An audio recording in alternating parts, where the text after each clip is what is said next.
కొన్ని స్వచ్ఛంద కార్యక్రమాలు చేస్తాను. అయితే ఈరోజు మన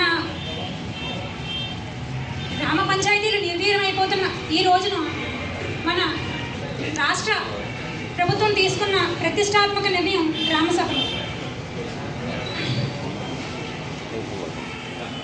కళ్యాణ్ గారు మైసూర్ పాలనలో మాట్లాడుతూ జనాభాలో 50% ఉన్న మహిళలు తప్పకుండా గ్రామ సభలో పాల్గొని వారి గ్రామ అభివృద్ధికి తోడ్పడాలని పిలుపునిచ్చారు.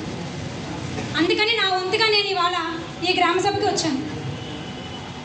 ఇంత ప్రాధాన్యత ఇస్తున్న ఎన్డీఏ ప్రభుత్వానికి ధన్యవాదాలు తెలుపుతూ మన గ్రామ పంచాయతీలే దేశానికి పట్టుకొమ్మలు అనే నానుడి ఎప్పుడూ చిరస్థాయిగా నిలిచిపోవాలని కోరుకుంటూ నాకు ఈ అవకాశం ఇచ్చిన పెద్దలకి ధన్యవాదాలు. జై జనసేన.